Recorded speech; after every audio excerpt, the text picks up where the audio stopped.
I'm presenting the Railroad Street Youth Project's Elevated Art Gallery by Will Machen and the Steelyard. I'm representing the Steelyard side, and I'll go into a little detail on that as part of my presentation. And I want this, when I was given the opportunity or asked to come up here and speak, I thought a lot about the project and reflected a lot on what community involvement and community engagement really means. And I think this project I'm going to present is a case in measuring success by building lasting relationships through the process of creating a piece of public art. And I think that's one of the kind of views that I want to try to focus on and have you all see how that played a perspective in this piece. So I'm really happy to be here. I wanted to first thank NEFA for their work getting everyone together, the other teams presenting, and everyone for coming out tonight to kind of talk about this. It's not every day we get a chance to reflect as a community on the successes or the trials of projects like this. So, as I said, I want to frame this discussion with the themes of measuring success, building relationships. I know I'm going to stray off that, but I'll come back to it. And just to start with, I measure the success of this project on its artistic merit, its lasting impact, and the experience for the youth and the organizations that worked with us on it.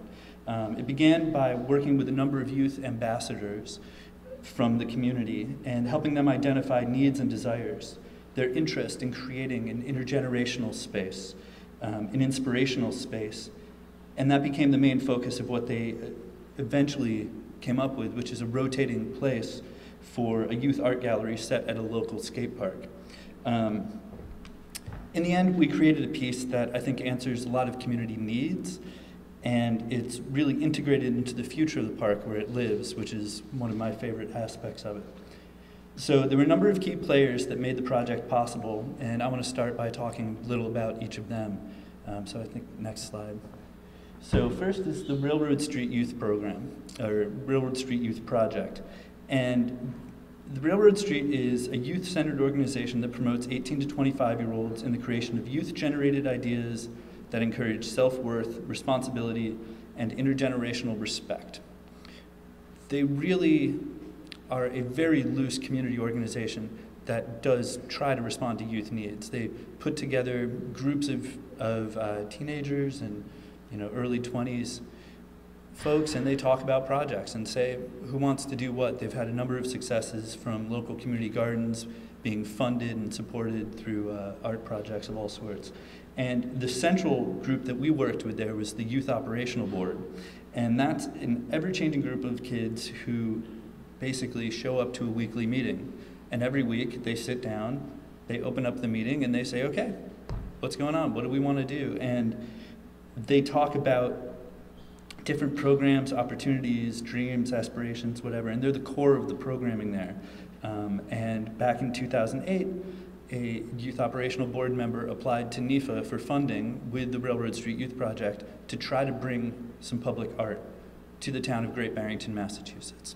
So the next partner, next slide, is NEFA, who I think is represented by a lot of projects that you are all familiar with. They need no introduction. But they fund and support arts and creative projects throughout New England. They came through by funding this project in 2 separate grant cycles. First, in the creation of a public art plan for the Railroad Street Youth Project, and second, in the creation and installation of the Elevated Youth Art Gallery as part of their, well, it was, I don't know, what was the part of the Tiger grants. Anyway, the artist team is the next slide. So the artist team was Will Machen and the Steelyard. We applied as a team to work with Railroad Street on developing a public art plan for the Railroad Street Youth Project. The Steelyard provided resources and collaboration, mainly through my involvement, and Will Machen brought his individual artistic talent, etc., to the project as well. So this is one of his pieces here. He's a public artist who's worked throughout New England and beyond. He currently lives in Richmond, Virginia, and his work focuses on the relationship between industrial technological systems and the natural world. He's worked with the Steelyard on numerous art projects, and he's created a lot of community-based artworks and led workshops in making those. And he often uses recycled materials in his work to integrate them into transformative ways back into their environment. And so you can see here some of the different community art projects he's made, uses a lot of natural materials, and I know that was something that the youth and Railroad Street was really excited about as they sat down to try to choose who they wanted to work with through the NEFA program that gave them that opportunity. So next is the Steel Yard. The Steel Yard is an industrial arts nonprofit in Providence, Rhode Island that serves artisans and community. We offer technical and arts-based training programs, studio access, and collaboration on public art projects throughout New England. I'm the public projects director, and my focus is really community and economic development through public art projects. We want to create professional opportunities for artists to engage with the community and create public art and support that process in all aspects that we can. We've completed dozens of public art projects. From tire playgrounds to shade structures, all sorts of things. I can talk a little about some of the slides. It's our classroom space on the left here. And you can go to the next slide. This is a tire playground we built with a community in Providence. It was just a lot of fun, hands-on work, lots of digging and moving giant tires around, but good stuff. This is a fence we did for an affordable housing project. And next is an in-process shot of a shade structure we were working on for a community garden. So the last major players in this project were the Sneider Youth Building and Memorial Park. The Sneider Youth Building is the home of the Railroad Street Drop-In Center, where kids can come together, share, learn, hang out, create Great Barrington youth projects, and just enjoy, their time together.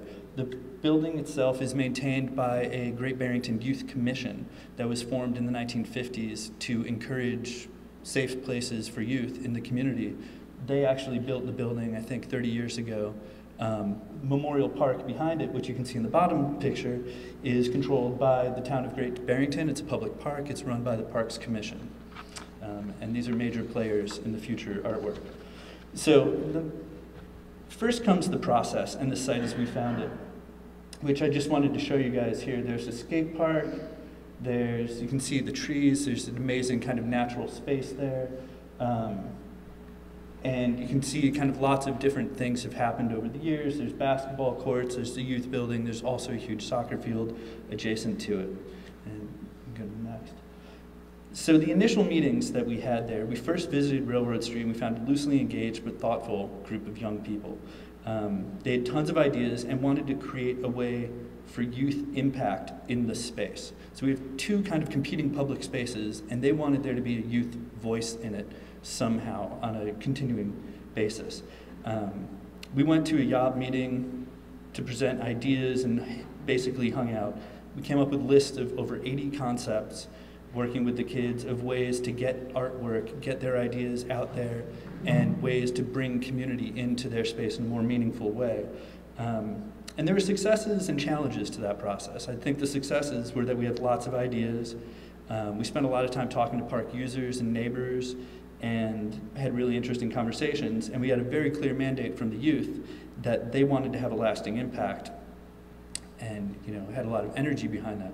Some of the challenges is that we found very quickly in a public space there was a ever-changing youth population. The kids were there and they were really engaged, and then the next week they missed the meeting, and the week after that they were on to something else. There's also, we found that with the park using population would change from week to week, from month to month, and we spent a long time developing ideas and trying to find ways to reach the sort of ever-growing population there. So the next slide. So here you can see, well, maybe it's hard to see actually, but we identified a number of different spots within this site plan that there could be kind of creative art interventions or ways of changing the meaning of those spaces. And we went with some representatives, some of the kids, and presented this to the town select board, which was really kind of interesting. So let's talk quickly about these. Next slide. So as we shared these concepts with neighbors and park users first, I guess, there was a lot of positive reaction and people wanting to see ideas get more developed and things like that. And when we went to the select board meeting, they had some different feedback on these ideas. I'll just go through them real quick.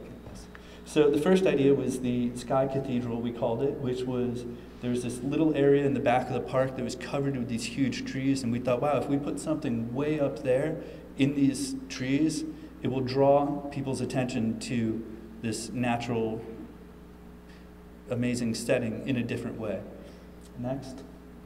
The next was the Spiral Garden, which was, we wanted to take down all of the chain link fence on the site, except for that around the soccer ball court, and we wanted to make sculptures out of it. And one of the things they were really excited about was something that would grow and change and would have to be, could be maintained by future generations of youth and people in the community. So a garden, a growing sculpture. The next was hardware on top of the tall pole. So there's this pole that was just completely out of place. No one in town knows what it was from, and it's 35 feet tall and just in the woods. You can barely see it. But we thought, hey, if we put something on top of it, then you could see it. So the kids were really excited about all the different things that could go on top of this pole. Next was the removing chain link and temporary sculptures. These are some examples of some kind of chain link sculpture ideas. And we identified 3 or 4 spots along the river where that could happen. Next is the Elevated Youth Art Gallery, which was the idea of taking down the fence around the skate park and creating pedestals or kind of billboard type things up in the air for youth artwork. Next is the Cafe Skate, which was the idea of building tables and chairs onto this weird fence pole thing that would be left by dismantling the architecture of the site and encouraging people to sit there and hang out, watch their friends skateboard, which they did anyway. Next was the footpath connector. So this park was at the end of like a 5-mile bike path that stopped right at the edge of the park. So why not continue it? Everyone seemed to have interest in that. So, or actually you can go back to, we'll just leave it on that last one for a second. If we can't go back, okay. So, basically, the select board said, wow, this is really interesting ideas. You guys have, narrowed down a lot of thought. And they really liked the elevated art gallery because they thought it was vandal resistant. It clearly designated a space for youth. And they, having these kids there presenting, they wanted to, I think they wanted to honor the work that this youth community was putting into it. And they thought it was low impact in terms of maintenance, but there was a really strong resistance to removing of the fence and anything on the river side. There's a community who's very nervous about the river and about encouraging people to go near the river before some fencing and guardrails and things get set up there. So back to the drawing board a little bit. Next, we came up with a fence intervention plan. So we called this a way of keeping the fence, but adding something subtle to it by weaving a series of brightly colored stainless steel cables through the chain link, and the town said fine. They actually said you didn't even need to ask. You could have just gone to do this. And they appreciated the soft entry into public art, I think, for the park. So this is our concept, which you can probably barely see from there, but if you go to the next slide, we went to a community event, showed up with all the materials we need, and met with youth volunteers to transform the fence. They worked by experimenting with patterns and finally finding a system that we wove into the 100-foot fence. See the next one?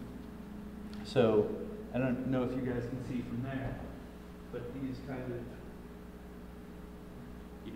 very subtly, but actually had kind of more impact on the site than we thought it was going to. When you stand on the other side of the site, the other side of the soccer field, it looks like there's a fence with an orange line running across it.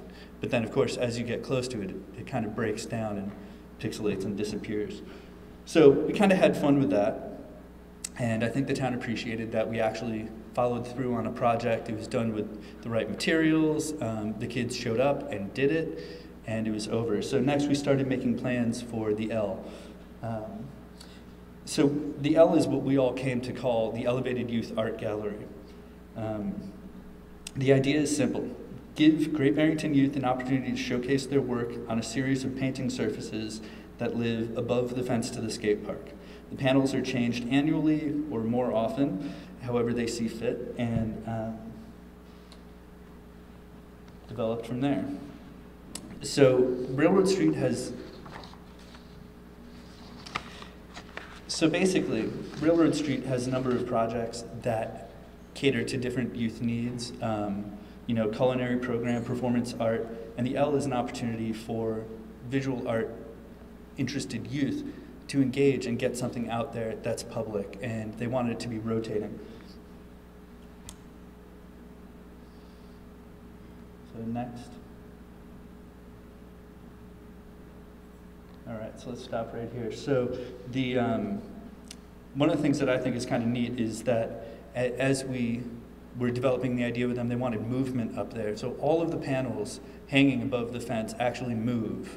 They have, you know, fancy little hardware to hold them up there securely. It's all marine plywood, primed, professional surfaces.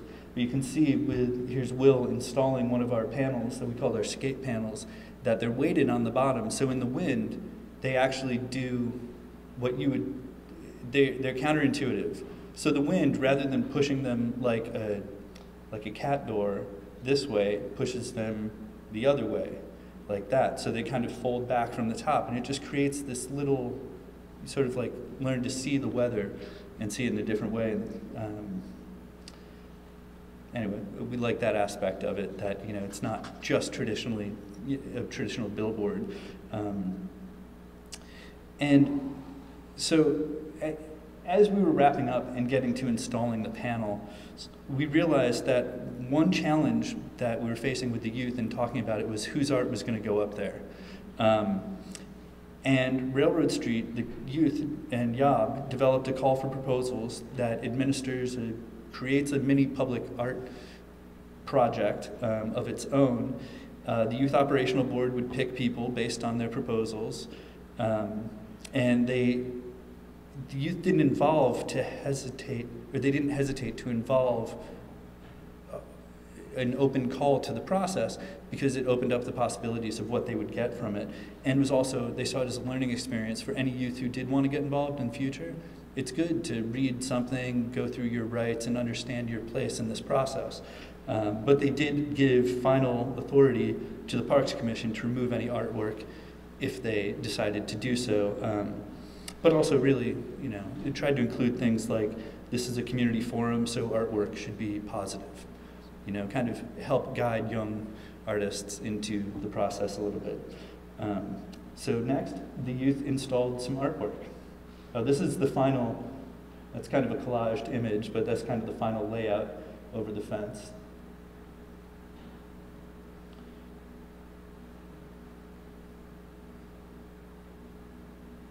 And so I guess you can go back to these and kind of see what they came up with. And I'm not going to go into critiquing their artwork this evening. I think they, you know, a number of different kids were involved in the first round. I think 8 different students or youth kind of got their work up there. And I think it brings a new sense of height and sense of play to the park, something fun. It addresses the community desire for something that's always changing. They don't want the park to be stagnant. They want to introduce new ideas, new conversations. Some of the panels include poetry and language. Other ones are just, you know, kind of abstract, or, you know, the butterfly. You know, there's a squirrel dreaming of a heart. And the Yob had a desire to change the park and also use it as a way to get newly involved youth engaged with the community and engaged with this kind of ongoing conversation now. And I think since the process was so heavily youth-led, the designs and concepts were responsive to them and to, you know, satisfy their plans, but also introduced them to other people in their town, other people in their community, got the kids and the select board and the youth project talking to each other in kind of an open conversation where they now have a continued and a shared interest in the future success of the skate park, and in creating more opportunities. as things go on. So we've talked about weaving things through other sections of the fence at the skate park. There's new artwork going up in the spring. A new group of youth artists are going to be putting their work out. And someday maybe we'll get the fence up and be able to open up the riverside to some other projects as well. And that's where we are for now. So I guess there's any questions. Are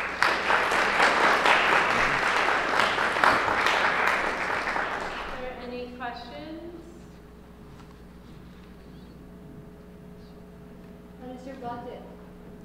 The budget for the project, the budget came through in a few different ways.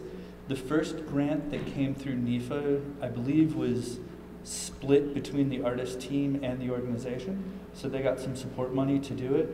And then, as you said before, this was also a recession project. And the funding that we had been counting on from local sources, and even local donated materials and things like that, we had a really hard time nailing down. And NEFA was able to come through with, I think, another $5,000 or $6,000 to help get the rest of the project done. You know, the engineering, the town wanted to make sure we had it engineered. We had to have it reviewed by an engineer to satisfy them, which is fine. I mean, each step of the process, like I said, helps get the youth involved in going through a professional experience again, because we shared with them every step of the way. So I think overall it was around $10,000. I have a question. Sure. So you started with the youth, you and Will, but are you still involved in the process now, or is it completely led through them? How much? The process now is led through them. They had expressed interest in potentially getting back together at some point to implement some of the other public art plans, but Railroad Street administers the public art process. The Youth Operational Board votes on proposals, and they change the artwork as often as they see fit. So it's kind of up to them. And they have called me now and then with like a little question about this or that, but they're doing it. And I think they had, again, going back to their original desires, they wanted to create something homegrown. They wanted to create local opportunities. So I think for us coming in, we realized very quickly that we were not going to be making our personal statement on their property, that they wanted to do something that they could have control over, and we're interested in that programming.